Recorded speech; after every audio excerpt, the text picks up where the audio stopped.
ഒരു ഹിന്ദുത്വ തീവ്രവാദി ഈ സംഭവത്തോട് പ്രതികരിച്ചുകൊണ്ട് പറഞ്ഞു, ഇപ്പൊ ഷൂ ആണ് എനിക്ക് നോക്കുന്നത്. ഇവിടെ നമ്മുടെ രാജ്യത്തിലെ പരമോന്നത കോടതിയുടെ നായകസ്ഥാനത്ത് നിൽക്കുന്ന ചീഫ് ജസ്റ്റിസിനെതിരായിട്ട് ചെരിപ്പൂരത് മാത്രമല്ല എനിക്ക് തോക്കും വരും. നമ്മുടെ RSS നമ്മുടെ നാട്ടിൽ വന്നിട്ട് ജനങ്ങളോട് പറയാണ്, സനാതന ധർമ്മം സംരക്ഷിക്കണം. വിശ്വാസത്തെ ദുരുപയോഗം ചെയ്തുകൊണ്ട്, വിശ്വാസികളെ വഴിതെറ്റിച്ചുകൊണ്ട് വർഗീയതയിലേക്ക് രാജ്യത്തെ നയിക്കാൻ വേണ്ടിയുള്ള ആസൂത്രിതമായിട്ടുള്ള പരിശ്രമമാണ് RSS നടത്തിക്കൊണ്ടിരിക്കുന്നത്. അവരുടെ ലക്ഷ്യം എന്താ? വോട്ട് വേണം. വോട്ട് വേണം. അതിനുവേണ്ടി വർഗീയത പ്രചരിപ്പിക്കണം. RSS ഈ രാജ്യത്തിലെ വർഗീയത പ്രചരിപ്പിച്ചുകൊണ്ട് മുസ്ലിം വിരോധം, ക്രിസ്ത്യൻ വിരോധം, കമ്മ്യൂണിസ്റ്റ് വിരോധം ഇതൊക്കെ പ്രചരിപ്പിച്ചുകൊണ്ട് രാജ്യത്തിന്റെ അധികാര കസേരയും അള്ളിപ്പിടിച്ചിരിക്കുമ്പോ നമ്മൾ RSSകാരുടെ വർത്താനം കേട്ട് കഴിഞ്ഞാൽ ഇവരുടെ ശാഖാ പരിശീലനമുണ്ട്, വ്യായാമം, അഭ്യാസം, ആയുധ പരിശീലനം, ഇതൊക്കെ എവിടുന്നാ കടന്നുള്ളത്? ഇറ്റലിയിലെ മുസോളിനിയുടെ ബാലികാ പ്രസ്ഥാനത്തെ അനുകരിച്ചുകൊണ്ടാണ്. പള്ളി വിളിച്ച സ്ഥാനത്ത് ശ്രീരാമന് അമ്പലം ഉണ്ടാക്കും.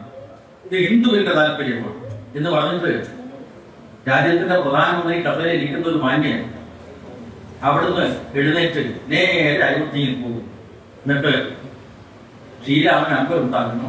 അത് ഹിന്ദുവിന്റെ കാര്യമാണ്, അതുകൊണ്ട് നിങ്ങളൊക്കെ പ്രാണപ്രതിഷ്ഠ ചടങ്ങിൽ പങ്കെടുക്കണം. എല്ലാ പാർട്ടിക്കാരെയും കഴിച്ചു. CPM-ന്റെ ജനറൽ സെക്രട്ടറി അന്തരിച്ച സഖാവ് സീതാറാം യെച്ചൂരിക്ക് ക്ഷണക്കത്ത് നേരിട്ട് കൊടുത്തു.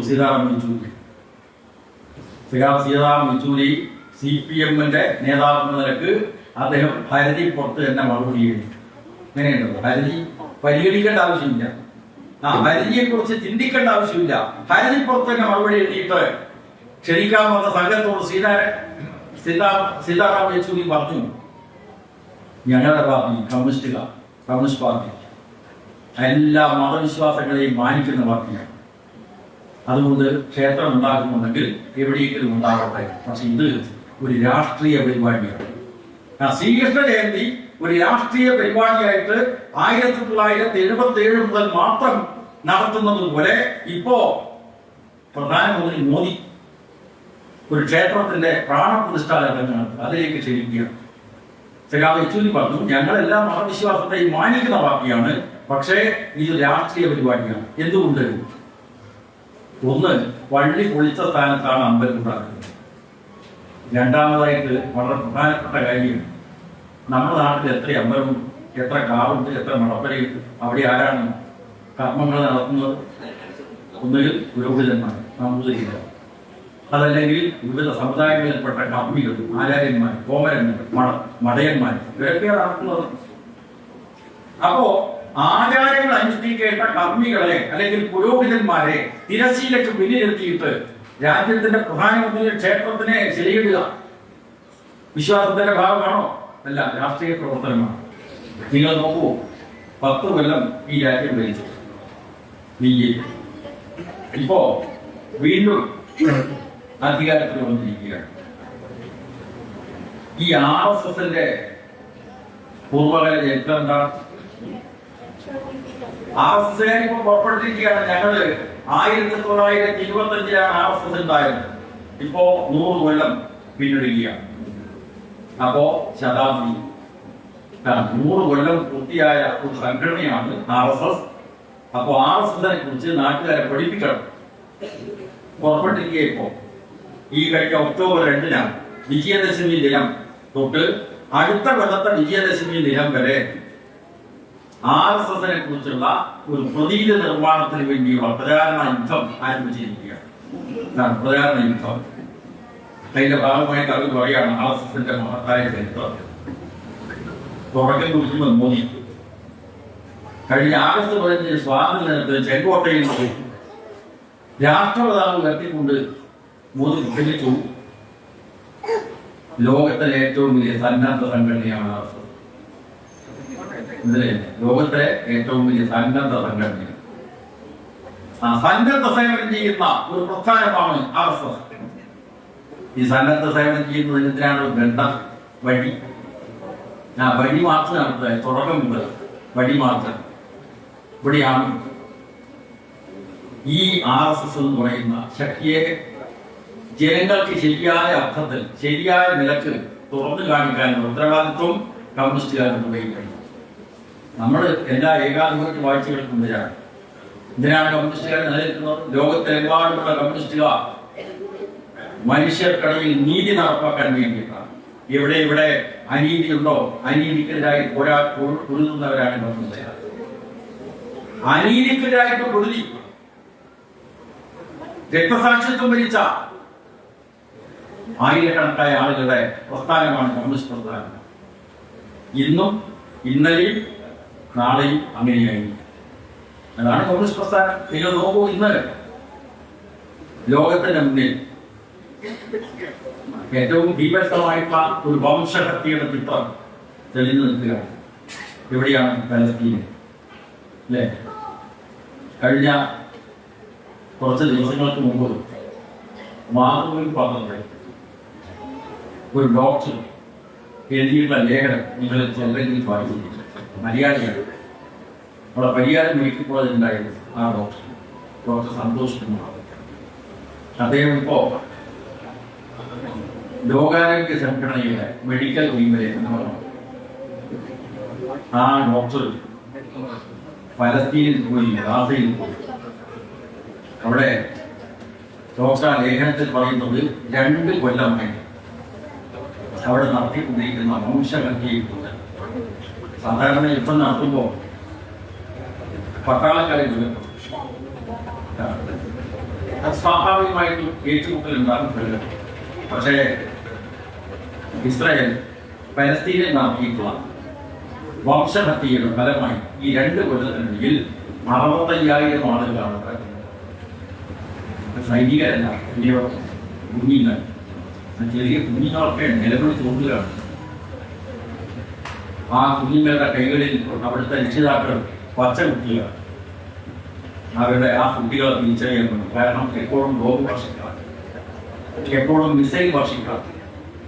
അപ്പോ എവിടെയെങ്കിലും ആ കുട്ടികളുടെ ശരീരം കിടക്കുമ്പോൾ ആ കുട്ടി ആരുടേതാണ്, ഏത് കുടുംബത്തിൽ ആ കുട്ടിയുടെ അസ്തിത്വം എന്താണ് തിരിച്ചറിയാൻ വേണ്ടി കൈകളിൽ പച്ച കുത്തുന്ന കുട്ടികളുടെ ദയനീയമായിട്ടുള്ള ചിത്രങ്ങൾ ഇന്ന് ലോകവ്യാപകമായി പ്രചരിച്ചുകൊണ്ടിരിക്കുകയാണ്. ആരാണ് ഈ അക്രമ രാജ്യമായിട്ട് ഇസ്രായേലിന്റെ മുന്നിൽ? യാതൊരു സംശയവും അമേരിക്കയാണ്. അമേരിക്കൻ സാമ്രാജ്യത്വം. അമേരിക്കൻ സാമ്രാജ്യത്വം വെറും ഒരു രാജ്യം മാത്രമല്ല, ഒരു രാഷ്ട്രം മാത്രമല്ല, അമേരിക്കയിലെ ഒരു സാധാരണ ഗവൺമെന്റ് മാത്രമല്ല, പിന്നെയോ ലോകത്തിലെ ധനമൂലധന ശക്തികളുടെ മുതലാളിത്തത്തിന്റെ തലതൊട്ടപ്പന്മാരായിട്ടാണ് അമേരിക്കൻ സാമ്രാജ്യത്വം ഇന്ന് ലോകത്ത് പ്രവർത്തിച്ചുകൊണ്ടിരിക്കുന്നത്. സാമ്രാജ്യത്വം നിങ്ങൾക്കറിയാം, സഖാവ് MCR ഉൾപ്പെടെയുള്ള സഖാക്കൾ ബ്രിട്ടീഷ് സാമ്രാജ്യത്തിനെതിരായിട്ടാണ് യുദ്ധം ചെയ്തത്. അന്ന് കാവുമായി സമരസേനാനികൾ അഭിമുഖീകരിച്ചത് സൂര്യൻ അസ്തമിക്കാത്ത ബ്രിട്ടീഷ് സാമ്രാജ്യത്തിനെതിരെയാണ്. ബ്രിട്ടീഷ് സാമ്രാജ്യത്തിന് സൂര്യൻ അസ്തമിക്കില്ല, അതായിരുന്നു അന്നത്തെ ഭാരതം. പക്ഷേ ഇന്ന് ലോകത്ത് ബ്രിട്ടൻ മറകോട്ടുപോയി അമേരിക്ക മുന്നിലേക്ക് വന്നിരിക്കുന്നത് എങ്ങനെയാണ്? യുദ്ധോപകരണ വ്യവസായങ്ങളിലൂടെയാണ്. യുദ്ധോപകരണങ്ങൾ നിർമ്മിക്കുന്ന ഏറ്റവും വലിയ രാജ്യം അമേരിക്കയാണ്. അപ്പൊ എന്ത് വേണം? യുദ്ധോപകരണങ്ങൾ വിജയിക്കണമെങ്കിൽ ലോകത്ത് സംഘർഷം വേണം, യുദ്ധം വേണം. റഷ്യയും ഉക്രൈനും തമ്മിലുള്ള യുദ്ധം തുടരണം. ഇസ്രായേൽ പലസ്തീനികൾക്കെതിരായിട്ട് ആക്രമണം തുറന്നുകൊണ്ടേയിരിക്കണം. കാരണം ആവശ്യമായിട്ട് യുദ്ധോപകരണം. പക്ഷേ ഈ തരത്തിലുള്ള വംശഹത്യ അടക്കം നടത്തുന്ന ഇസ്രായേലിന് അമേരിക്ക പിന്തുണ കൊടുക്കുമ്പോൾ ലോകത്തിലെ രാഷ്ട്രങ്ങൾ മനുഷ്യാവകാശത്തെ പരിഗണിച്ച് പലസ്തീനികളുടെ രാഷ്ട്രാവകാശത്തെ പരിഗണിച്ചുകൊണ്ട് പലസ്തീനികൾക്ക് പിന്തുണ കൊടുക്കുമ്പോൾ ഇന്ത്യയിലെ BJP ഗവൺമെന്റ് എന്ത് ചെയ്യും? നമ്മുടെ രാജ്യത്തിലെ RSSകാരും BJPക്കാരും ചിലപ്പോഴൊക്കെ പറയുന്ന ഞങ്ങളാണ് ദേശസ്നേഹികൾ, RSSും BJPയുമാണ് ഏറ്റവും വലിയ ദേശസ്നേഹികൾ എന്ന് അവര് വീഴ്ചക്കാരുണ്ട്. അവരോട് ഞങ്ങൾ ചോദിക്കാൻ ആഗ്രഹിക്കുകയാണ്, നിങ്ങളുടെ തുടക്കം ബ്രിട്ടീഷ് സാമ്രാജ്യത്തിന്റെ പാദസേവ ചെയ്തുകൊണ്ടാണ്. ഇവിടെ കാവുമ്പായിലെ സഖാക്കളടക്കം കരിവള്ളൂരിലെ സഖാക്കളടക്കം, കയ്യൂരിലെ സഖാക്കളടക്കം ബ്രിട്ടീഷ് സാമ്രാജ്യത്വത്തിനെതിരായിട്ട് പുലി എന്ത് ത്യാഗവും സഹിക്കാൻ വേണ്ടി തയ്യാറായി. ഇന്ത്യക്കാരൻ ജയിക്കണം, ബ്രിട്ടീഷുകാരെ കടന്ന് പുറത്തു പോകണം. സാമ്രാജ്യ വിരുദ്ധ പോരാട്ടത്തിൽ അക്കാലത്തെ തൊഴിലാളികളും കൃഷിക്കാരും അധ്യാപകന്മാരും എല്ലാവരും ഒത്തുചേർന്ന അവസരത്തിൽ അതിന്റെ ഭാഗമായി കോൺഗ്രസ് ഉണ്ടായി, സോഷ്യലിസ്റ്റുകാരുണ്ടായി, കമ്മ്യൂണിസ്റ്റുകാരുണ്ടായി. സാമ്രാജ്യ വിരുദ്ധ പോരാട്ടത്തിൽ എല്ലാവരും ഒത്തുചേർന്നു. സുഹൃത്തുക്കളെ, സ്വാതന്ത്ര്യം കിട്ടുന്നത് 22 കൊല്ലം മുമ്പേ രൂപം കൊണ്ടാണ് ഈ മോദിയുടെ സംഘടന RSS. ഈ 22 കൊല്ലക്കാലം എന്താണ് ചെയ്തിരുന്നത് എന്ന ചോദ്യം RSS BJP-ക്കാർ നമ്മൾ ചോദിക്കാൻ ആഗ്രഹിക്കുകയാണ്. ഈ 22 കൊല്ലം നിങ്ങൾ എന്താ ചെയ്തത്? 1925 വിജയദശമി ദിനത്തിൽ ഉണ്ടായിട്ടുള്ള RSS 22 കൊല്ലം സ്വാതന്ത്ര്യം കിട്ടുന്നത് വരെയുള്ള 22 വർഷക്കാലം ബ്രിട്ടീഷുകാർക്കെതിരായിട്ട് വല്ല പോരാട്ടം നടത്തിയോ, വല്ല പ്രവർത്തനം നടത്തി, പ്രചരണം പോലും നടത്തിയില്ല എന്ന് മാത്രമല്ല, ബ്രിട്ടീഷ് സാമ്രാജ്യത്വത്തിന്റെ നല്ല കൊള്ളകെട്ട് അറിഞ്ഞുകൊണ്ടാണ് ഈ രാജ്യത്ത് നിന്നത്. അന്ന് സ്വയംസേവകന്മാർ പോലും അവരുടെ ഗുരുക്കന്മാർ പറഞ്ഞു, നിങ്ങൾ ബ്രിട്ടീഷുകാർക്കെതിരായിട്ട് സമരം ചെയ്തിട്ട് വെറുതെ സമയം ചെലവഴിക്കേണ്ട ആവശ്യമില്ല, വൃഥാ സമയം ചെലവിടുന്നത് നിങ്ങൾ കബഡി കളിച്ചോണം. RSSന്റെ ശാഖയിൽ കബഡി കളിക്കുക, വടംവലിയാണ്, കമ്പവലിയാണ്. രാജ്യത്തിലെ ഈ ദേശാഭിമാനികൾ ജയിലിൽ കിടക്കുന്ന അവസരത്തിൽ കമ്പവലി നടത്തിയും കബഡി കളിച്ചും കഴിച്ചിട്ടുള്ള RSSകാര് അന്ന് ബ്രിട്ടീഷ് സാമ്രാജ്യത്വത്തിന്റെ പാദസേനയാണ് ചെയ്തതെങ്കിൽ ഇപ്പോ അമേരിക്കൻ സാമ്രാജ്യത്വത്തിന്റെ പാദസേനയില്ല.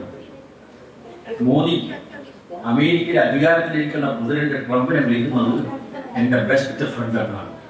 അല്ലെ, നമ്മുടെ ചെറിയ കുട്ടികൾ പറയും, അംഗൻവാടി പോകുന്ന കുട്ടികൾ, LKG പഠിക്കുന്ന കുട്ടികൾ, അവരോട് ചോദിച്ചാൽ അവർ പറയുന്നത് ആരാ എന്റെ ബെസ്റ്റ് ഫ്രണ്ട്? എന്റെ ബെസ്റ്റ് ഫ്രണ്ട് തന്നെയാണ്.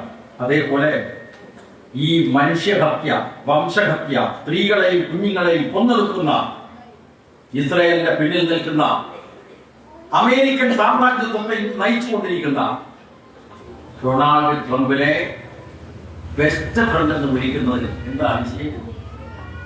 അന്ന് ബ്രിട്ടീഷുകാരുടെ പാദസേവ, ഇപ്പോ അമേരിക്കൻ പ്രസിഡന്റിന്റെ പാദസേവ, ട്രംപിന്റെ പാദസേവ, സാമ്രാജ്യത്വത്തിന്റെ പാദസേവ. അന്നും ഇന്നും RSSും BJPയും ഒരുപോലെയാണ്. അന്ന് BJP ഇല്ല, ഇന്ന് BJP ഉണ്ട്. അവര് സാമ്രാജ്യത്വത്തിന്റെ പാദസേവ ചെയ്യുമ്പോ കമ്മ്യൂണിസ്റ്റുകാർ എന്താ ചെയ്യുന്നത്? ലോകത്തിലെമ്പാടുമുള്ള കമ്മ്യൂണിസ്റ്റുകാർ, ഇസ്രായേലിലും കമ്മ്യൂണിസ്റ്റ് പാർട്ടിയും, അവിടുത്തെ ഗവൺമെന്റാണ് ഈ യുദ്ധ തന്ത്രമൊക്കെ ഒരുക്കുന്നതെങ്കിൽ ഇസ്രായേലിലെ കമ്മ്യൂണിസ്റ്റുകാരും സമരം ചെയ്യുന്നത് പലസ്തീനികളുടെ രാഷ്ട്രാവകാശത്തിന് വേണ്ടിയിട്ടാണ്. കമ്മ്യൂണിസ്റ്റുകാർക്ക് ഒരേ ഒരു ലക്ഷ്യം, ഒരേ ഒരു കർമ്മ പരിപാടി. ലോകത്തെല്ലായിടത്തും കമ്മ്യൂണിസ്റ്റുകാർ മാത്രമല്ല ഈ പലസ്തീൻ വംശഹത്യക്കെതിരായിട്ട് അണിനിരക്കുന്നത്, പലസ്തീന്റെ രാഷ്ട്രാവകാശം വേണം എന്ന് പറയുന്നത്. പിന്നെയോ ലോകത്തിലെ രാഷ്ട്രങ്ങൾ തന്നെ ഇപ്പോൾ മുന്നോട്ട് വന്നിരിക്കുകയാണ്. 193 അംഗ ഐക്യരാഷ്ട്രസഭയിൽ 150-ലധികം രാജ്യങ്ങൾ പലസ്തീനെ രാഷ്ട്രമായിട്ട് അംഗീകരിക്കണം, രാഷ്ട്രാവകാശം കൊടുക്കണം എന്ന് പറഞ്ഞുകൊണ്ട് മുന്നോട്ട് വരുന്ന കാലത്ത് രാജ്യത്തിലെ BJP ഗവൺമെന്റ് അല്ലെ, ദേശാഭിമാനികൾ എന്നൊക്കെ പറയും, രാജ്യസ്നേഹികളാന്ന് പറയും. എന്നിട്ടോ ഈ രാജ്യത്തെ പൗരന്മാരുടെ അവകാശങ്ങളെ നിഷ്ഠൂരം അടിച്ചമർത്തിയ മോദിക്ക് സിദ്ധാന്തം, ട്രംപിന് സിദ്ധാന്തം. ആ ട്രംപിനെ ബെസ്റ്റ് ഫ്രണ്ടായിട്ട് വിശേഷിപ്പിക്കുന്നു.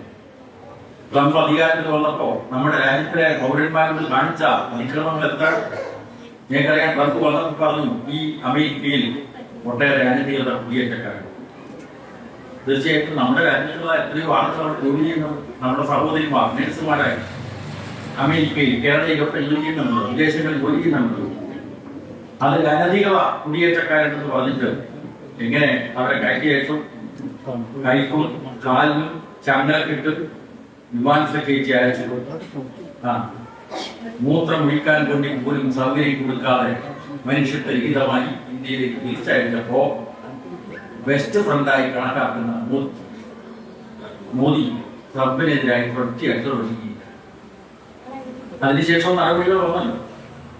അക്രമ തീരുവ നമ്മുടെ കേരളത്തിൽ നിന്ന് ചെമ്മീൻ അമേരിക്കയിലേക്ക് കയറ്റുമതി ചെയ്യുന്നു.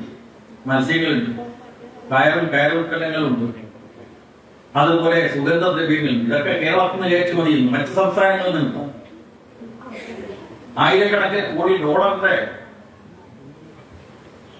കയറ്റുമതി നടത്തുന്ന ഈ രാജ്യത്തിന് മുന്നിൽ ട്രംപ് ഭീഷണി വരുത്തിയിരിക്കുകയാണ്. നിങ്ങൾ റഷ്യയിൽ നിന്നാണ് എണ്ണ വാങ്ങുന്നത്, അതുകൊണ്ട് നിങ്ങൾ റഷ്യയിൽ നിന്നുള്ള എണ്ണ വാങ്ങൽ നിർത്തുന്നില്ലെങ്കിൽ ഞങ്ങൾ നിങ്ങൾക്കെതിരായിട്ട് അക്രമ തീരുവരുന്നു.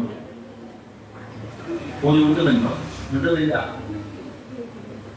അമേരിക്കയിൽ H-1B വിസ, നമ്മുടെ നാട്ടിലെ ഒട്ടേറെ അഭ്യസ്തരായിട്ടുള്ള യുവാക്കൾ H-1B വിസ കിട്ടണമെങ്കിൽ, അവിടെ പോകണമെങ്കിൽ ഒരാൾക്ക് എത്ര കോടി കൊടുക്കണം? ഏതാണ്ട് 1 കോടി. ഒരു വിസ 1 കോടി കൊടുക്കണം. നമ്മുടെ കീഴടങ്ങാൻ പ്രേരിപ്പിക്കുക ഭീഷണിയോടെ. മോദി മിണ്ടുന്നില്ല. എന്നിട്ട് ഈ രാജ്യത്തിലെ ആർഎസ്എസ് പറയാണ് ഞങ്ങളാണ് ഏറ്റവും വലിയ രാജ്യത്തിന്. ഈ രാജ്യത്തിന് വേണ്ടി ശബ്ദം ഉയർത്താൻ എന്റെ മുന്നിൽ തയ്യാറാവുന്നത്. ഇതൊരു ഭാഗത്താണെങ്കിൽ ആഭ്യന്തരമായിട്ട് നോക്കുമ്പോഴോ രാജ്യത്തിനകത്ത് ഈ 10 വർഷം മോദി ഭരിച്ചല്ലോ, എന്താ നടത്തിയത്? ഇപ്പൊ നടത്തിക്കൊണ്ടിരിക്കുന്നത് എന്താണ്? നിങ്ങൾ നോക്കൂ, ഈ കഴിഞ്ഞ ദിവസം ഇന്ത്യയിലെ സുപ്രീം കോടതി ഒരു രംഗമുണ്ടായി. പത്രം വായിച്ചവര്, ചാനൽ വാർത്ത ശ്രദ്ധിച്ചവർ മനസ്സിലാക്കിയിരിക്കും. അവിടെ ഇന്ത്യയുടെ സുപ്രീം കോടതി ചീഫ് ജസ്റ്റിസിനെതിരായിട്ട് 72 വയസ്സുള്ള ഒരു വക്കീൽ ഷൂറി തിരികെയാൻ ശ്രമിച്ചു. എന്നിട്ട് അദ്ദേഹത്തെ അവിടുത്തെ ഉദ്യോഗസ്ഥന്മാരെ തടഞ്ഞു, പുറത്തു കൊണ്ടുപോയി. ആ അവസരത്തിൽ ആ വക്കീൽ വിളിച്ചു പറഞ്ഞ ഒരു മുദ്രാവാക്യം നമ്മുടെയൊക്കെ മനസ്സിൽ ഇപ്പോഴും മാധ്യമങ്ങളിൽ വന്നല്ലോ. എന്താ വിളിച്ചു പറഞ്ഞത്? സനാതന ധർമ്മത്തിനെതിരായി പറഞ്ഞാൽ ഇനിയും വരുന്ന ഒരു ഹിന്ദുത്വ തീവ്രവാദി ഈ സംഭവത്തോട് പ്രതികരിച്ചുകൊണ്ട് പറഞ്ഞു, ഇപ്പൊ ഷൂ ആണ് എനിക്ക് നോക്കുന്നത്. എവിടെ? നമ്മുടെ രാജ്യത്തിലെ പരമോന്നത കോടതിയുടെ നായകസ്ഥാനത്ത് നിൽക്കുന്ന ചീഫ് ജസ്റ്റിസിനെതിരായിട്ട് ചെരിപ്പൂരൽ മാത്രമല്ല, എനിക്ക് തോക്കും വരും. നമ്മുടെ ആർഎസ്എസ്കാര് നമ്മുടെ നാട്ടിൽ വന്നിട്ട് ജനങ്ങളോട് പറയാണ് സനാതന ധർമ്മം സംരക്ഷിക്കണം, സനാതനത്വം. ആരായി സനാതനികൾ? നമ്മുടെ നാട് മനസ്സിലാക്കണ്ടേ? എന്താ ഈ സനാതന ധർമ്മം എന്ന് പറഞ്ഞാൽ? ശാശ്വതമായിട്ടുള്ള ധർമ്മം. സനാതനത്വം എന്ന് പറഞ്ഞാൽ ശാശ്വതമാണ്, മാറ്റമില്ലാത്തതാണ്. പക്ഷേ നമ്മുടെ നാട്ടിലെ മൂല്യങ്ങൾ, മൂല്യബോധം എങ്ങനെയാണ്? അത് മാറ്റപ്പെട്ടതാണ്. മാറ്റപ്പെട്ട മൂല്യബോധം, അതാണ് ഇന്നത്തെ സമൂഹത്തിന്റെ മൂല്യബോധം. പക്ഷേ ഹിന്ദുത്വ തീവ്രവാദ ശക്തികൾ ഈ നാട്ടിൽ പ്രചരിപ്പിക്കുന്നത് സനാതന ധർമ്മത്തിന്റെ കാര്യമാണ്. സനാതനം ശാശ്വതമായിട്ട് സുഹൃത്തുക്കളെ, ഈ സനാതനത്വം നിലനിന്നിരുന്നെങ്കിൽ, ശാശ്വതമായിട്ട് അവസ്ഥ നിലനിന്നിരുന്നെങ്കിൽ ഇതേപോലെ നമുക്ക് ഒത്തുകൂടാൻ കഴിയുമായിരുന്നു. MCRന്റെ ജനമതിന് ഇനിയിപ്പോ CPM നടത്തുന്ന ഈ പരിപാടി മാത്രമല്ല, മറ്റു പാർട്ടികൾ നടത്തുന്ന പരിപാടികൾ, അവിടെ നാനാജാതി മതസ്ഥന്മാർ ഒത്തുചേരുന്നു. സനാതനത്വം ഉണ്ടെങ്കിൽ ഇങ്ങനെയുള്ള ഒത്തുചേരൽ, നാനാജാതി മതസ്ഥന്മാരായ ആളുകൾക്ക് ഒത്തുചേരാൻ കഴിയുമായിരുന്നു. ഇല്ല. വേറൊരു കാര്യം നമുക്ക് ചോദിക്കാം, ഒത്തുചേർന്നിരുന്നോ? ഒരു 100 കൊല്ലം മുമ്പ് അല്ലെങ്കിൽ 115 കൊല്ലം മുമ്പ് എന്തായിരുന്നു നാടിന്റെ അവസ്ഥ? പുതിയ തലമുറക്കൊന്നും ആയില്ല. അവിടെയാണ് BJP-ക്കാരുടെ മുദ്രാവാക്യം വരുന്നത്, നായാടി മുതൽ നമ്പൂതിരി വരെ യൂണികൾ. അല്ലേ? അപ്പൊ നമ്പൂരിക്കും വലിയ സന്തോഷം, നായർക്കും വലിയ സന്തോഷം, തീയനും വലിയ സന്തോഷം, അതിലേറെ സന്തോഷം നായകൻ. സുഹൃത്തുക്കളെ, ആരായി നായകൻ? BJP-ക്കാരുടെ സുന്ദരമായ മുദ്രാവാക്യം, നായാടി മുതൽ നമ്പൂതിരി വരെ യൂണിക്കണം. അപ്പൊ ഇന്നത്തെ തലമുറയുള്ള നായാകിയായിട്ട് യുവതിക്കോ യുവാവിനോ പോകുന്നത് നല്ല കാര്യമില്ല.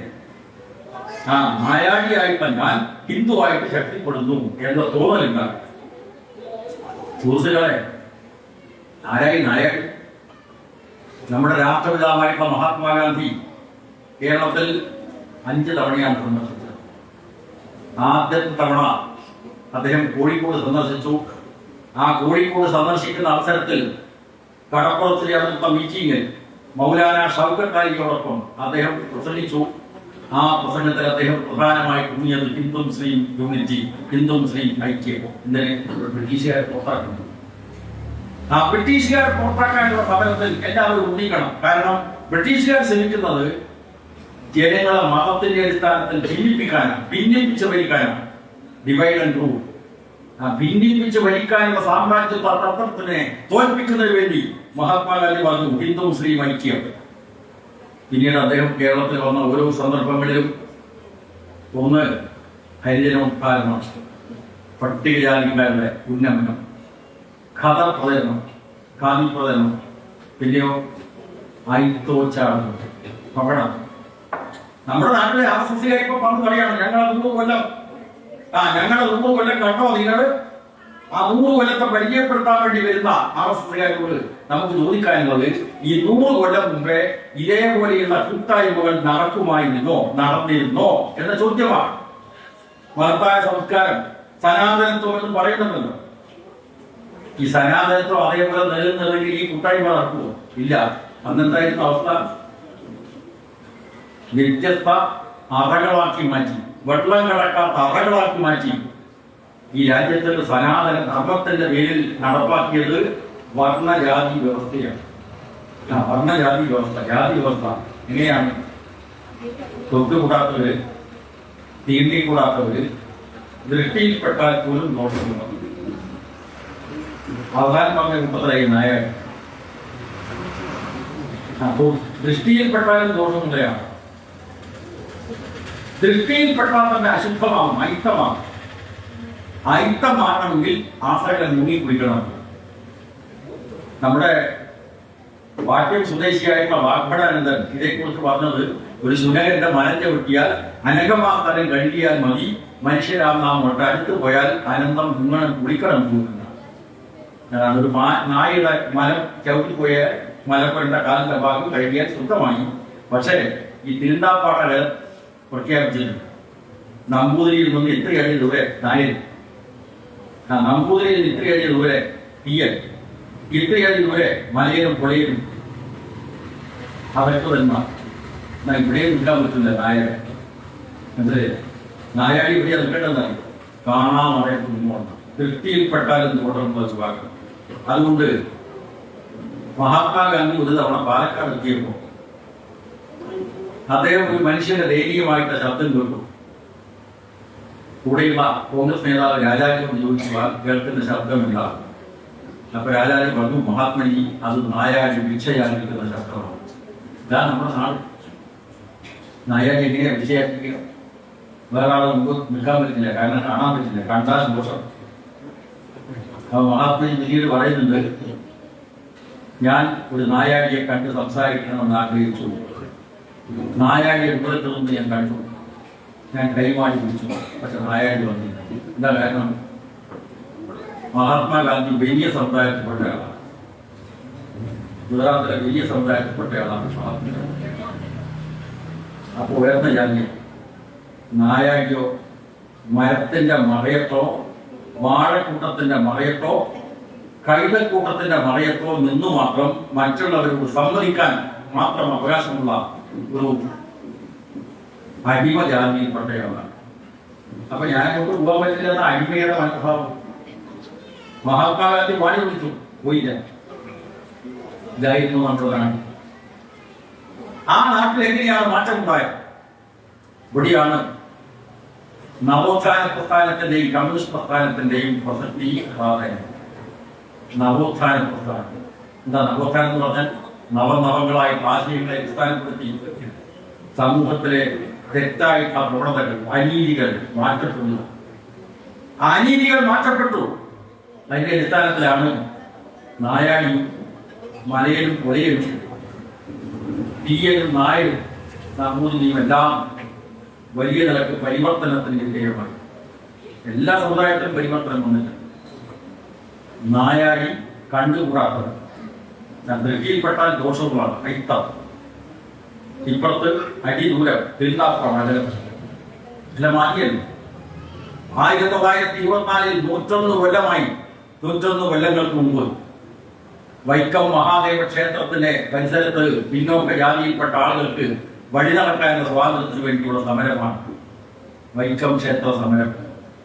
RSS മനസ്സിലാക്കണം, ഇങ്ങനെ സമരം നടത്തി 1931-32 കാലമാകുമ്പോഴേക്ക് ഗുരുവായൂർ അമ്പലത്തിന് മുമ്പിൽ സമരം നടത്താനുള്ള സന്നദ്ധത 32-ൽ സത്യാഗ്രഹം.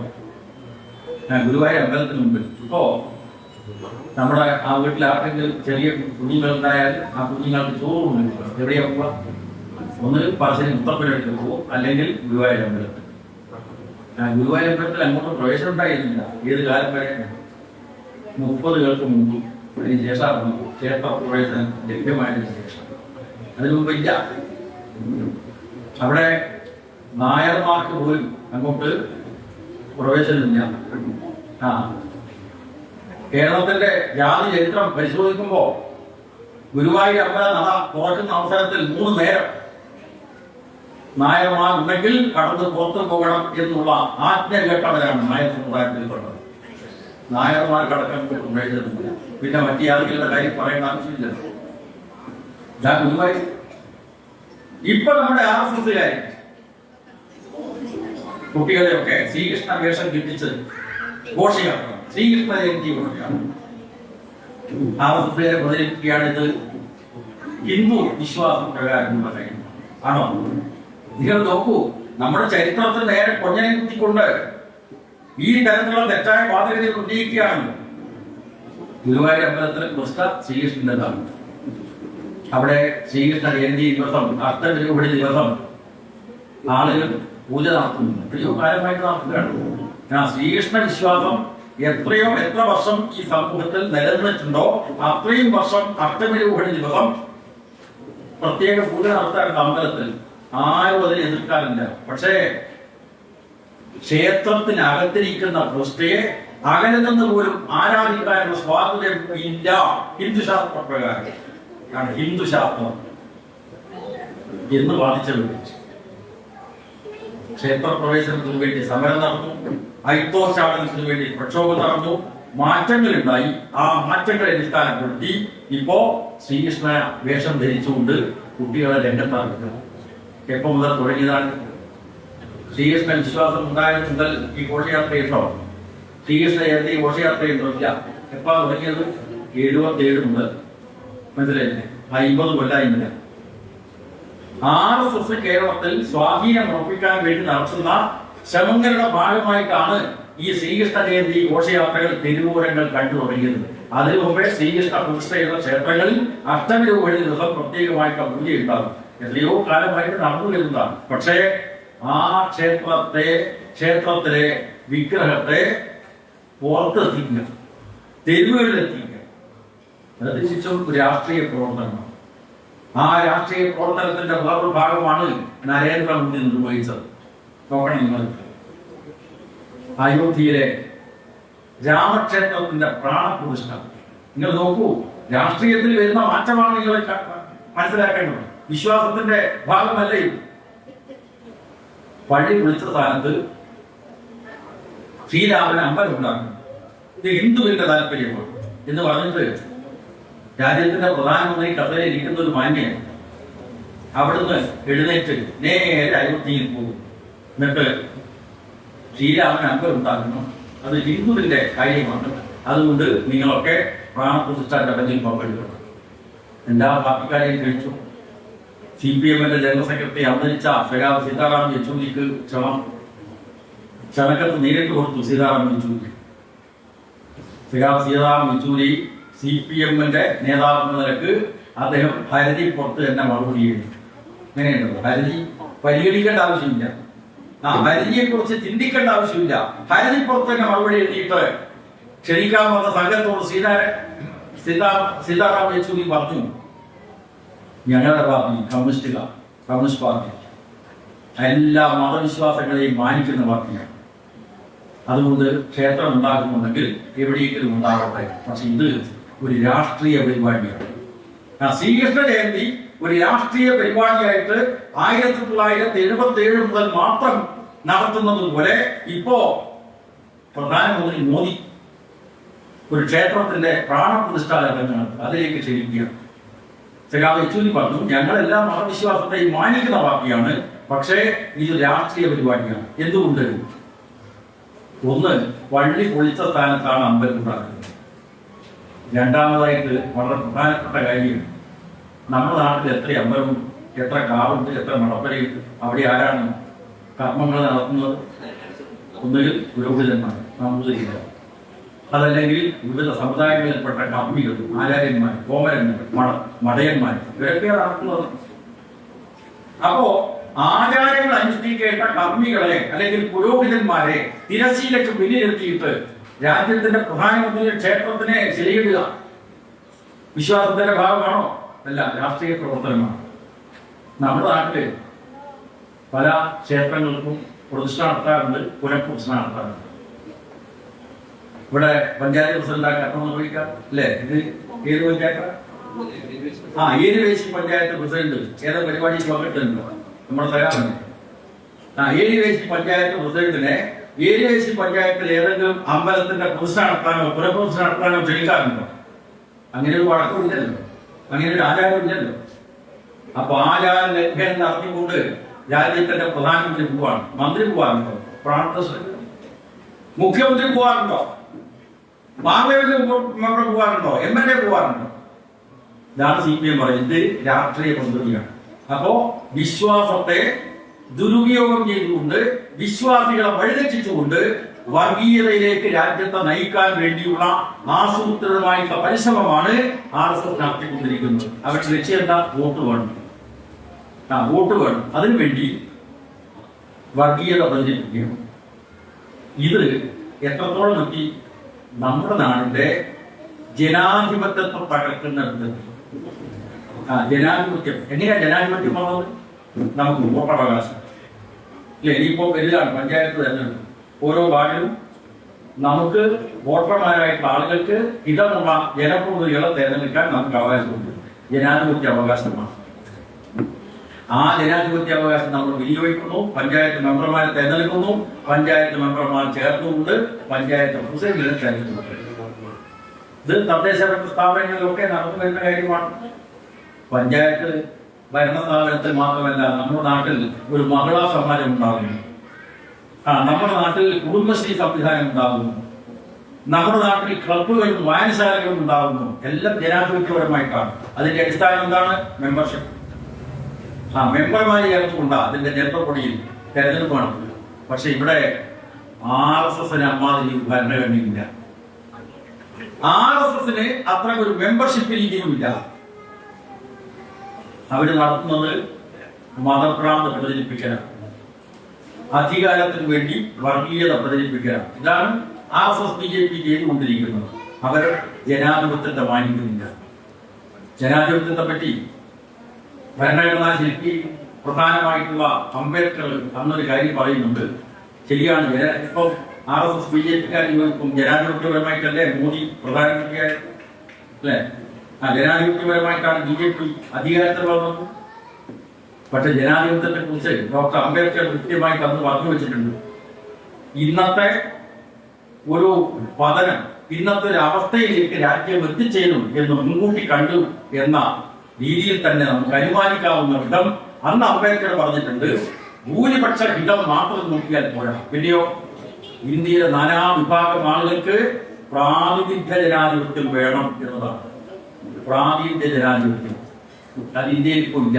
പ്രാതിനിധ്യ ജനാധിപത്യം, ആ പ്രാതിനിധ്യ ജനാധിപത്യം ഉണ്ടായാൽ മാത്രമേ ജനാധിപത്യം അർത്ഥപൂർണമാവുകയുള്ളൂ എന്ന് അംബേദ്കർ പറഞ്ഞു വെച്ചിട്ടുണ്ട്. നിങ്ങൾ നോക്കൂ, നമ്മുടെ രാജ്യത്തിലെ ജനവിഭാഗങ്ങൾ, പട്ടികജാതിക്കാർ, പട്ടികവർഗക്കാർ, ചരിത്രത്തിൽ അവഗണിക്കപ്പെട്ടവർ, ചരിത്രത്തിൽ പിന്നാക്കം തള്ളപ്പെട്ടവർ, മറ്റു പിന്നാക്ക വിഭാഗങ്ങൾ, പിന്തള്ളപ്പെട്ടവർ, അവർക്കൊക്കെ അർഹമായ പ്രാതിനിധ്യത്തിന്റെ പാഠങ്ങളുണ്ടോ? ഇല്ല. ഞാനതിന്റെ മറ്റ് അനുവാദത്തിലേക്കൊന്നും കടക്കുന്നില്ല. ഇപ്പോ നരേന്ദ്രമോദി പറയുന്ന ഒരു കാര്യം ഈ ജനങ്ങളുടെ പ്രാതിനിധ്യത്തെ കുറിച്ചാണ്, ഡെമോഗ്രഫിയെ കുറിച്ച് പറയുക. ഈ ഡെമോഗ്രഫി അനുസരിച്ചാണോ ഇന്ത്യയിലെ പാർലമെന്റ് ഇപ്പോഴുള്ളത്? നാനാ വിഭാഗങ്ങളുണ്ട്. പട്ടികജാതിക്കാർ, പട്ടികവർഗക്കാർ, പിന്നോക്ക വിഭാഗങ്ങൾ, അർഹമായ പ്രാതിനിധ്യമുണ്ട് അവിടെ. നമ്മുടെ രാജ്യം സ്വാതന്ത്ര്യം കിട്ടിയപ്പോ ഇന്ത്യയും പാകിസ്ഥാനുമായി വിഭജിക്കപ്പെട്ടു. ഇന്ത്യയും പാകിസ്ഥാനുമായി വിഭജിക്കപ്പെട്ടു. കുറച്ചാൾ പാകിസ്ഥാനിൽ പോയി, കുറച്ചാൾ മാത്രമേ പോയിട്ടു. ബാക്കിയുള്ള ആളുകൾ മതേതര ഇന്ത്യക്കൊപ്പമാണെന്നുള്ളത്. ഇവിടെ കേരളത്തിന്റെ പശ്ചാത്തലത്തിൽ നോക്കുമ്പോൾ നമ്മുടെ നാട്ടിലെ കോൺഗ്രസും മുസ്ലിം ലീഗും ഒക്കെ പ്രോത്സാഹിപ്പിക്കുന്ന ശക്തിയുണ്ട്. അവരുടെ പേരാണ് ജമാഅത്തെ ഇസ്ലാമി. RSS ഈ രാജ്യത്തിലെ വർഗീയത പ്രചരിപ്പിച്ചുകൊണ്ട് മുസ്ലിം വിരോധം, ക്രിസ്ത്യൻ വിരോധം, കമ്മ്യൂണിസ്റ്റ് വിരോധം ഇതൊക്കെ പ്രചരിപ്പിച്ചുകൊണ്ട് രാജ്യത്തിന്റെ അധികാര കസേരയിൽ അള്ളിപ്പിടിച്ചിരിക്കുമ്പോൾ അവർക്ക് ആഹ്ലാദം നൽകത്തക്ക, സന്തോഷം നൽകത്തക്ക നിലയിൽ ഇസ്ലാം മതവിശ്വാസികൾക്കിടയിലും ചില വർഗീയ പ്രസ്ഥാനങ്ങൾ പ്രവർത്തിക്കുന്നു. അതിന്റെ പേരാണ് ജമാഅത്തെ ഇസ്ലാമി. അതിനെ പ്രോത്സാഹിപ്പിക്കുക, അതിനെ കെട്ടിപ്പിടിച്ച് നടക്കാനാണ് കോൺഗ്രസിനെ പുറപ്പെട്ടിട്ടുള്ളത്. മുസ്ലിം ലീഗുകാർ പുറപ്പെട്ട് അതിനെ കെട്ടിപ്പിടിച്ച് നടക്കാനാണ്. ഇങ്ങനെ നോക്കൂ, മലപ്പുറത്ത് ജമാഅത്തെ ഇസ്ലാമിയുടെ സംഘടനക്കാര് ഇപ്പൊ ഒരു സെമിനാർ നടത്തുകയാണ്. അവർ പറയുന്നത് മൗദൂദിയെ കുറിച്ച് മനസ്സിലാക്കണം, മൗദൂദിയുടെ ഇസ്ലാമിക ദർശനത്തെ കുറിച്ച് മനസ്സിലാക്കണമെന്നാണ്. ആരായി മൗദൂദി? മൗദൂദി അവിഭക്ത ഇന്ത്യയിലെ ഹൈദരാബാദ് സ്വദേശിയാണ്. ഹൈദരാബാദ് സ്വദേശിയായിട്ടുള്ള മൗദൂദി ഇന്ത്യയും പാകിസ്ഥാനുമായി വിഭജിക്കപ്പെട്ടപ്പോ കുറച്ച് അനുയായികൾക്കൊപ്പം പാകിസ്ഥാനിലേക്ക് പോയി. പാകിസ്ഥാനിലേക്ക് പോയിട്ടുള്ള ആളാണ് മൗദൂദി. ഇവിടെയാണ് മഹാഭൂരിപക്ഷം മുസ്ലിങ്ങൾ മതേതര ഇന്ത്യക്കൊപ്പം നിന്നത്. കാരണം ഇന്ത്യ ഒരു മതനിരപേക്ഷ രാജ്യമാണ്. അതുകൊണ്ടാണ് നമ്മുടെ ഭരണഘടനയുടെ ആദ്യത്തെ വാചകം തന്നെ അങ്ങനെ രൂപപ്പെടുന്നത്. We the people of India, ഇന്ത്യയിലെ ജനങ്ങളായിട്ടുള്ള നാം ഇന്ത്യയെ ഒരു പരമാധികാര ജനാധിപത്യ, പരമാധികാര സോഷ്യലിസ്റ്റ് ജനാധിപത്യ മതനിരപേക്ഷ റിപ്പബ്ലിക്കായി രൂപപ്പെടുത്തുന്നതാണ് ആദ്യത്തെ വാചകം. We the people of India, ഇന്ത്യയിലെ ജനങ്ങളായിട്ടുള്ള നാം. നാനാവിശ്വാസികൾ മതേതരത്വത്തിന്റെ മൂല്യങ്ങൾ നിലനിർത്തിക്കൊണ്ട് ഈ രാജ്യം മുന്നോട്ട് പോയപ്പോ ഇന്ത്യയിലാണ് മഹാഭൂരിപക്ഷം മുസ്ലിങ്ങൾ നിന്നിട്ടുള്ളത്. മൗദൂദി കൂട്ടരും പുഷ്പത്തിന്റെ പൊടിയും തട്ടി ഹൈദരാബാദിൽ നിന്ന് പുറപ്പെട്ടു പാകിസ്ഥാനിലേക്ക്. പാകിസ്ഥാന്റെ അനുഭവം എന്താണ്? പാകിസ്ഥാൻ അതേപടി നിലനിന്നു. മുസ്ലിം ഭൂരിപക്ഷ മേഖലയായിട്ട് പാകിസ്ഥാൻ അതേപടി 70കളിൽ പാകിസ്ഥാൻ വിഭജിക്കപ്പെട്ടു. കിഴക്കൻ പാകിസ്ഥാൻ ബംഗ്ലാദേശായി മാറി. മതത്തെ അടിസ്ഥാനപ്പെടുത്തി രാഷ്ട്രമുണ്ടായാൽ ആ രാഷ്ട്രത്തിലെ ജനങ്ങളുടെ പ്രശ്നങ്ങൾ പരിഹരിക്കാൻ കഴിയില്ല എന്നതിന്റെ ജീവിക്കുന്ന തെളിവാണ് പാകിസ്ഥാനും ബംഗ്ലാദേശും. ഇവിടെ ഇപ്പോ ഇസ്ലാമിക രാഷ്ട്രത്തിന് വേണ്ടി വാദിക്കുന്ന ജമാഅത്തെ ഇസ്ലാമിക്ക മുസ്ലിങ്ങൾക്കിടയിൽ തെറ്റിദ്ധാരണ ഉണ്ടാക്കാൻ ശ്രമിക്കുകയാണ്. ഹിന്ദുക്കൾക്കിടയിൽ RSS എങ്ങനെയാണോ തെറ്റിദ്ധരിപ്പിക്കാൻ ശ്രമിക്കുന്നത് അതിന്റെ മറുപതിപ്പ് ഇസ്ലാം മതത്തിൽ മാത്രമല്ല ക്രിസ്ത്യാനികൾക്കിടയിൽ നേരത്തെ ഇല്ലാതിരുന്ന ചില പുതിയ പ്രസ്ഥാനങ്ങൾ വന്നിരിക്കുകയാണ്. അതിലൊന്നിന്റെ പേരാണ് CASA, Christian association alliance for social action. ഇതാണ് കാസയുടെ പൂർണ്ണ രൂപം. അവര് ക്രിസ്ത്യാനികൾക്കിടയിൽ മുസ്ലിം വിരോധം പ്രചരിപ്പിക്കുന്നു, കമ്മ്യൂണിസ്റ്റ് വിരോധം പ്രചരിപ്പിക്കുന്നു. ഇങ്ങനെയാണ് ഒരു പുതിയ കാലത്തിന്റെ പ്രവണതയാണ് ഞാൻ ഇവിടെ പറഞ്ഞത്. 55 കൊല്ലങ്ങൾക്കിടയിൽ സഖാവ് MCR നമ്മൾ വിട്ടുപിരിഞ്ഞതിന് ശേഷം നമ്മുടെ സമൂഹത്തിൽ വന്നുകൊണ്ടിരിക്കുന്ന രാഷ്ട്രീയ സംഭവ വികാസങ്ങളെ കമ്മ്യൂണിസ്റ്റുകാരായിട്ട് നമ്മൾ സൂക്ഷ്മമായി പരിശോധിക്കണം, പഠിക്കണം. തെറ്റായ കാര്യങ്ങൾ വരുമ്പോൾ അതിനോട് പ്രതികരിക്കണം. അതുകൊണ്ടാണ് CPI കൃത്യമായി പറഞ്ഞത് നമ്മുടെ രാജ്യത്ത് വർഗീയത ഏറ്റവും വലിയ ആപത്തായി മാറുന്ന സാഹചര്യത്തിൽ എല്ലാ വർഗീയതയും നമ്മൾ എതിർക്കണം. വർഗീയതക്ക് ഒരു മതവിശ്വാസത്തിന്റെ പരിവേഷം നൽകാൻ വേണ്ടി ശ്രമിക്കുന്ന കാലഘട്ടത്തിൽ വിശ്വാസികളെയും വർഗീയവാദികളെയും രണ്ടായി കാണുന്നു.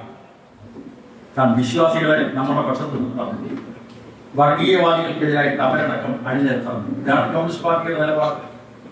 നിങ്ങൾക്കറിയാൻ ഇപ്പോ ശബരിമല വിഷയത്തിൽ വലിയ പ്രചരണം നടക്കുകയാണ്. അയ്യപ്പനെ ഇതാ CPM സ്വാധീനിക്കുന്നു. അയ്യപ്പനെ സ്വാധീനിക്കേണ്ടാകുന്നു. അവിടെ വർഗീയ പ്രചരണം നടക്കുകയാണ്. എത്രയോ കാലമായിട്ട് വ്രതമെടുത്ത് ശബരിമലക്ക് പുറപ്പെടുന്ന ആളുകൾ ആദ്യം വാമന സ്വാമിയെ കാണുന്നു, എന്നിട്ടാണ് അയ്യപ്പനെ കാണാൻ പോകുന്നത്. എത്രയോ കാലമായി നടക്കുന്ന കാര്യമാണ്. നമ്മുടെ RSS ഇപ്പോ ഒരു അയ്യപ്പ സംഗമം നടത്തിയിട്ട് അവിടെ ശാന്താനന്ദ സ്വാമി, ശാന്തത മാത്രമില്ല, ഭീവത്സത പ്രത്യക്ഷപ്പെടുന്ന നിലക്ക് ഒരു സ്വാമി അവിടെ വന്ന് പ്രസംഗിക്കുകയാണ്. വാവര സ്വാമി എന്ന് പറയുന്നത് അത് വാവരല്ല, പിന്നെ മാവരനാണ്. എന്തില്ലേ തെറ്റിദ്ധരിപ്പിക്കാൻ ശബ്ദം അർത്ഥം. ഐതിഹ്യ പ്രകാരം മാവര് എന്ന് പറഞ്ഞ ഏറ്റവും വലിയ ആയുർവേദ വൈദ്യരാണ്, മുസ്ലിം സമുദായത്തിൽപ്പെട്ടയാളാണ്.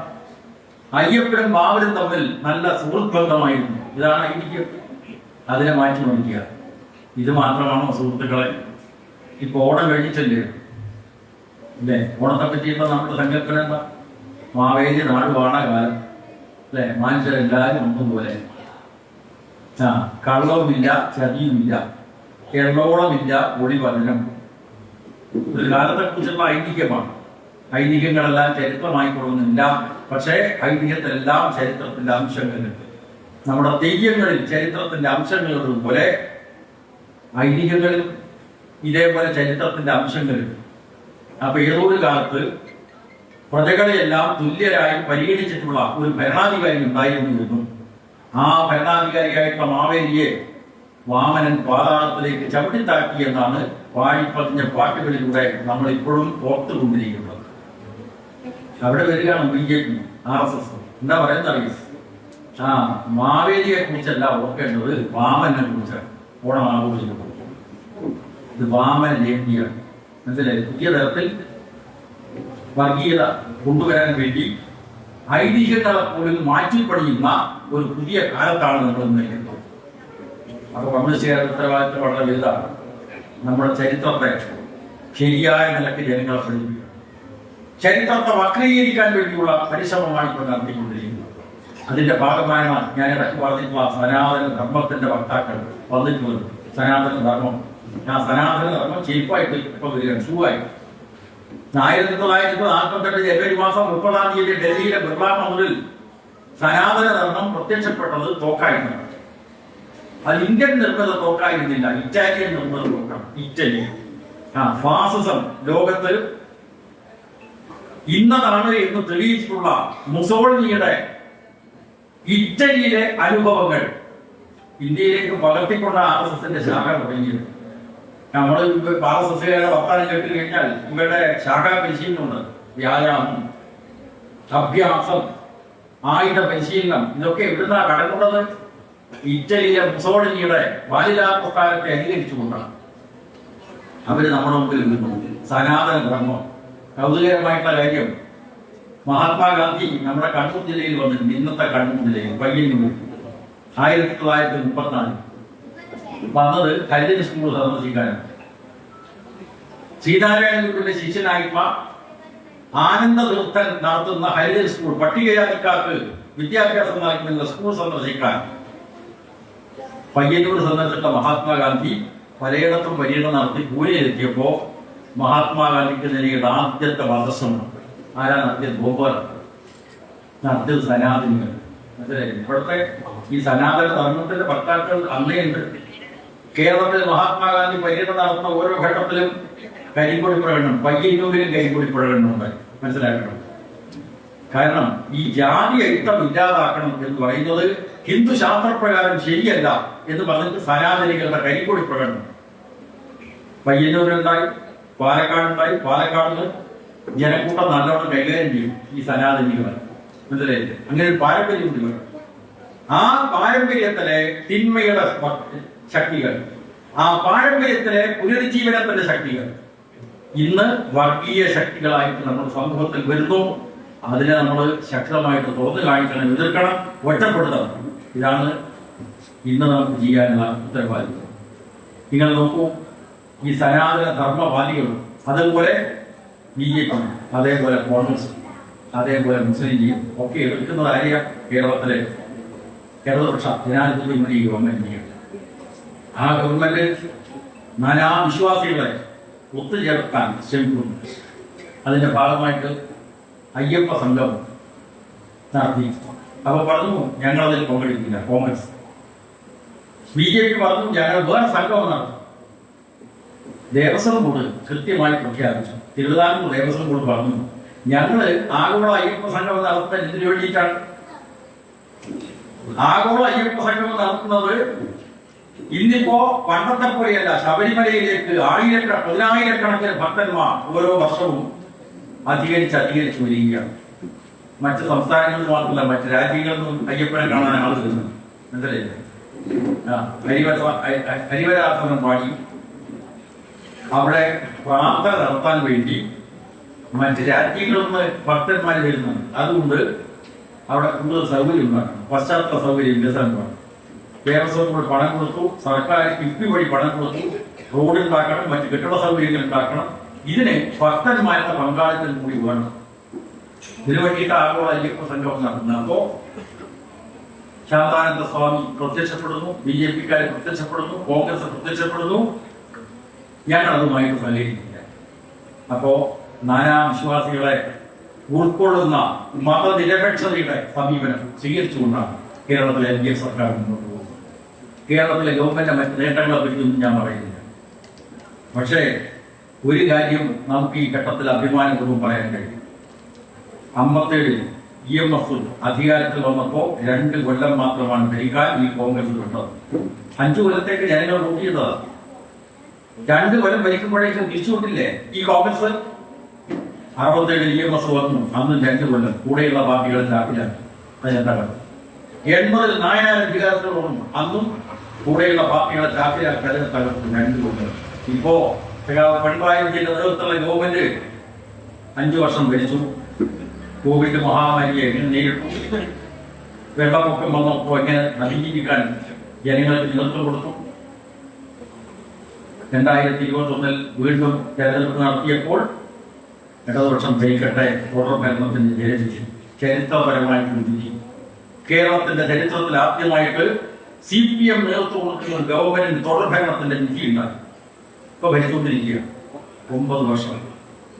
ഈ 9 വർഷക്കാലത്ത് ഈ ഗവൺമെന്റ് എന്ത് ചെയ്യുന്നു? ഒറ്റ വാചകത്തിൽ പറഞ്ഞാൽ ഇടതുപക്ഷത്തിന്റെ വികസന മാതൃക നടപ്പാക്കി എന്നതാണ്. ഇടതുപക്ഷത്തിന്റെ വികസന മാതൃക കോൺഗ്രസിന്റെ അല്ല, BJP-യുടെ തന്നെ. എന്താ ഇടതുപക്ഷത്തിന്റെ വികസന മാതൃക? വികസനത്തിന്റെ ഹരിശി തുടങ്ങുന്നത് താഴേക്കടയിൽ നിന്നാണ്, അടിത്തട്ടിൽ നിന്നാണ്. 62 ലക്ഷം ആളുകൾക്ക് സാമൂഹ്യക്ഷേമം പെൻഷൻ കൊടുക്കുന്ന ഇന്ത്യയിലെ ഏക സംസ്ഥാനം കേരളം. അടിത്തട്ടിൽ നിന്നാണ് വികസനം. ഹരിശി ഇവിടെ തുടങ്ങുകയാണ്. പിന്നെ റോഡ്, പാലങ്ങൾ, സ്കൂൾ കെട്ടിടങ്ങൾ, ആസ്പത്രി കെട്ടിടങ്ങൾ എല്ലാം വന്നില്ലേ 9 കൊല്ലം. ഇതിലുപരി കോൺഗ്രസും ലീഗും ഭരിച്ചിരുന്ന കാലത്തെ കേരളമാണോ ഇപ്പോഴത്തെ കേരളം? ഈ 9 കൊല്ലത്തിനിടയിൽ എവിടെയെങ്കിലും വർഗീയ സംഘർഷമുണ്ടായി? ഇന്ത്യയിൽ പലയിടത്തും വർഗീയ കലാപങ്ങൾ, ദളിത് വിരുദ്ധ ആക്രമണങ്ങൾ, സ്ത്രീ വിരുദ്ധ ആക്രമണങ്ങൾ ഉണ്ടോ? സ്ത്രീകളെ സംബന്ധിച്ചിടത്തോളം കുടുംബശ്രീ എന്നുള്ള മഹത്തായ പ്രസ്ഥാനം 27 വർഷമായിട്ട് തുടരുകയാണ്. ലോകത്തിന് മാതൃകയായി അല്ലെ? ലോകത്തിൽ തന്നെ ഇതുപോലെയുള്ള പ്രസ്ഥാനമുണ്ടോ? ഇത്രയും വലിയ പ്രസ്ഥാനം. എത്രയാണ് സ്ത്രീകൾ? 51 ലക്ഷം സ്ത്രീകൾ അണിഞ്ഞിട്ടുള്ള ഒരു മഹത്തായ ശക്തി കുടുംബശ്രീ പ്രസ്ഥാനം, സ്ത്രീ ശാക്തീകരണ പ്രസ്ഥാനം. അതാണ് കേരളം. അപ്പോ മതസൗഹാർദ്ദം, വർഗീയ കലാപമില്ലാത്ത കേരളം. അതിന്റെ വിശദാംശങ്ങളിലേക്ക് ഞാൻ കടത്തിയിരുന്നില്ല. ഇങ്ങനെ നാനാ മേഖലയിൽ കേരളത്തിന്റെ യശസ്, കേരളത്തിന്റെ കീർത്തി വാനോളം ഉയരുന്നത് ഈ ഇടതുപക്ഷ ജനാധിപത്യ മുന്നണിയുടെ ഭരണകാലത്താണ്. വികസനത്തിന്റെ ഒട്ടേറെ മാതൃകകൾ. അതിന്റെ മറ്റു കാര്യങ്ങളിലേക്കൊന്നും ഞാൻ കടക്കുന്നില്ല. ഗോപിനാഥ് അടക്കമുള്ള നേതാക്കന്മാരുടെ പ്രസംഗിക്കാൻ ഇവിടെ നമ്മുടെ ഗവൺമെന്റിനെ സംരക്ഷിക്കുക, ഈ ഇടതുപക്ഷ ജനാധിപത്യ മുന്നണിയെ സംരക്ഷിക്കുക, അത് നേതൃത്വം കൊടുക്കുന്ന CPM-നെ കൂടുതൽ ജനങ്ങളിലേക്ക് എത്തിക്കുക, അതിന്റെ ആശയങ്ങൾ, രാഷ്ട്രീയം എത്തിക്കുക എന്നത് നമ്മുടെ ഉത്തരവാദിത്തമാണ്. ആ ഉത്തരവാദിത്തം നിർവഹിക്കും എന്നാണ് നമുക്ക് പ്രതിജ്ഞ ചെയ്യാനുള്ളത്. MCR-ന്റെ ഉജ്ജ്വലമായ ഓർമ്മകൾക്ക് മുമ്പിൽ ആദരാഞ്ജലി അർപ്പിച്ചുകൊണ്ട് തീർച്ചയായിട്ടും ഈ ഉത്തരവാദിത്തം, ഈ കടമ നിർവഹിക്കുന്നതിന് വേണ്ടി നമ്മുടെ പാർട്ടി സജ്ജമാവുക. അതിന് ഈ നാട്ടിലെ ജനങ്ങളുടെ പിന്തുണ തേടുക. വീടുകളും ജനങ്ങളുമായിട്ടുള്ള ബന്ധം, വീടുകളും കുടുംബങ്ങളുമായിട്ടുള്ള ബന്ധം അത് ശക്തിപ്പെടുത്തിക്കൊണ്ടാണ് ഈ തൊഴിലാളി വർഗ രാഷ്ട്രീയം മുന്നോട്ട് പോകേണ്ടത്. അത് തിരിച്ചറിഞ്ഞുകൊണ്ട് പ്രവർത്തിക്കാൻ എല്ലാ സഖാക്കളും പാർട്ടി ബന്ധുക്കളും തയ്യാറാകണം എന്നുകൂടി അഭ്യർത്ഥിച്ചുകൊണ്ട് ഈ പരിപാടി ഉദ്ഘാടനം പ്രഖ്യാപിക്കുന്നു. MCR-ന്റെ ഉജ്ജ്വലമായ ഓർമ്മകൾക്ക് മുമ്പിൽ ആദരാഞ്ജലി അർപ്പിക്കുന്നു. ഞാൻ അവസാനിക്കുന്നു.